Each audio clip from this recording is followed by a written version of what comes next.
One of the things that regularly happens once white people have woken up to the fact that there's change that needs to be done, there are things to be learned, there's areas they can grow in, is often they'll go to a black person and say, please help me. What do I need to do not to be racist? And let's think about that for a moment.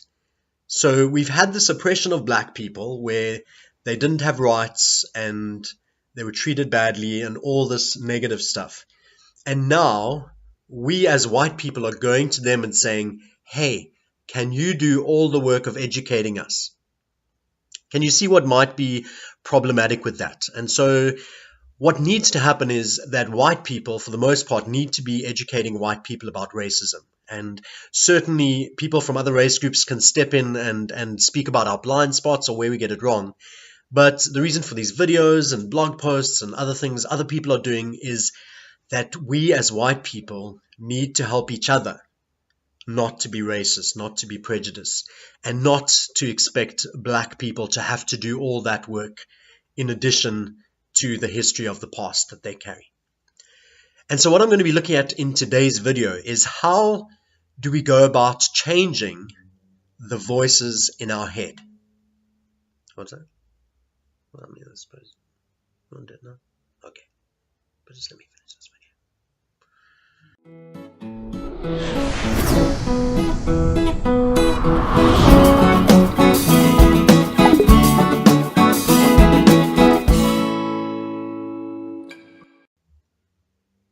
A lot of people have complained about these videos, and by a lot of people I mean one person, because he wasn't able to read the titles of the books on the shelf behind me, and so my videos suck because it's not clear enough for him to read the books on the shelf behind me. So I feel that in a series called Race With Me, that I've totally let people down, and I probably need to look deep within myself and apologize for that. And I thought one way that I can make it up is that in this episode I'm going to hold up books close to the camera so that you don't have to strain your eyes and you can get some idea of the books on the shelf behind me. So I hope that will help. I hope that will sort out part of the problem. But what do I mean when I talk about the voices, changing the voices in your head? And I think it's something like this. A few years ago, I was challenged at a conference about letting different voices inform you. So if I was to grab a book that I was interested in, chances are it probably would have been written by a white, Christian, male, middle-aged guy. And so the challenge was to start reading more things by women, to start reading more things by people of color, to start reading things by people from a different faith background or understanding than me, to start reading things from people who live in different countries than me. And the hope and the idea is that I'm going to be reading things with much stronger, different perspectives, different lenses, different experiences, and I'm more likely to be challenged. I'm more likely to start thinking of new ideas than if I continually fed myself with people that looked and sounded just like me. And I found that to be super helpful. And I've made a commitment that at least every second book that I read fits into that category, if not more. I'm going to be reading people of color. I'm going to be reading more women. I'm going to be reading people with different experiences. And so the first book I read was this Robert Sobukwe book, How Can Man Die Better? By Benjamin Pogrund. And we were fortunate enough to stay for a weekend on Robben Island. And as we left the island, I walked through the shop and I'd heard the name Robert Sobukwe, but I had no idea who he was. And now, having read the book, having studied him a little bit more, having watched a documentary on him, which is really hard to find, I feel like How Can Man Die Better should be compulsory reading for South Africans, for South African white people. If you do not know who Robert Sobukwe is, you need to turn this video off now. You need to go online and you need to order a copy, or you need to go on Facebook and say, who has a copy of this? And you need to borrow it and read it. And possibly the other companion book that goes with that is Steve Biko, I Write What I Like. And there are other books. There are books that I've read. This one by Frank Chikani, No Life of My Own.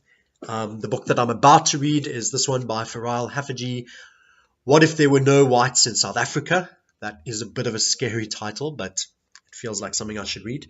And even something like Trevor Noah, Born a Crime, autobiography, story of Trevor Noah growing up in South Africa with parents of different races and some of the struggles and some of the things he faced.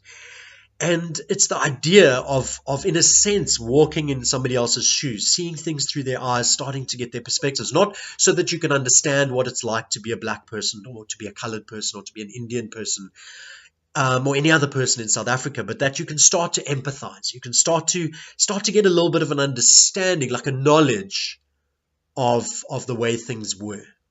And so for me, as somebody who was raised with apartheid history at school, for me to start getting another history through writings of Robert Sobukwe, of Steve Biko, of Frank Chikane, of others that paint an alternate history, that really helps me to kind of catch up to speed, to really start relating to people of color a lot better.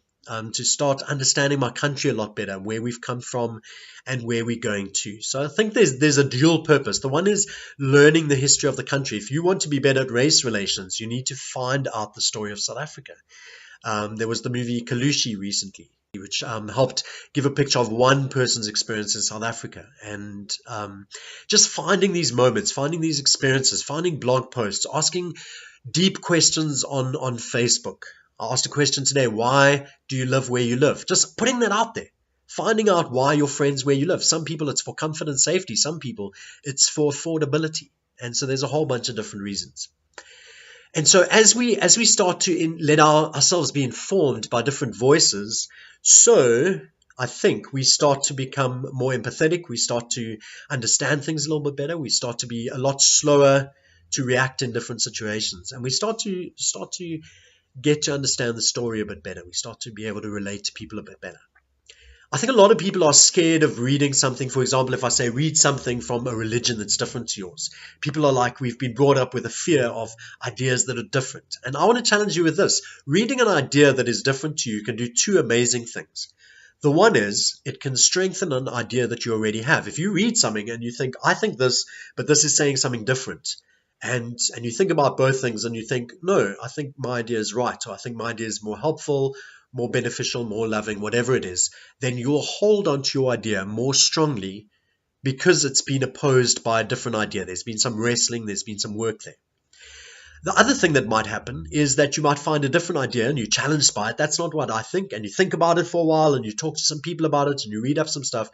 And after a while, you realize actually that idea is better than the idea that I had. It's more helpful, it's more true, it's more honest, it's more forgiving, more loving, whatever it is. And so I will change, I will adapt my idea, I will change it completely, I will let go of an idea I already had and move on to a new idea. So those are the two things that reading things that differ very strongly from what you believe can do. They can help you strengthen your belief, or they can help you change your belief. They can give you new things to believe in. And I think both of those are very valuable. If you read a book, you don't have to believe everything it says, but you can be inspired and encouraged and challenged and strengthened by the things you read.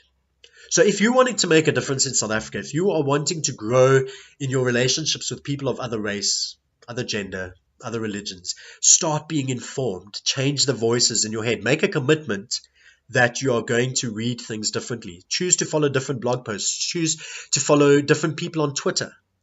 Choose to follow different people on Facebook. Start inviting ideas from people that think differently. It'll shape you, it'll build you, it will grow you, and it'll make you so ready for these race conversations. So I hope you found that helpful. Make it a commitment and go and do it.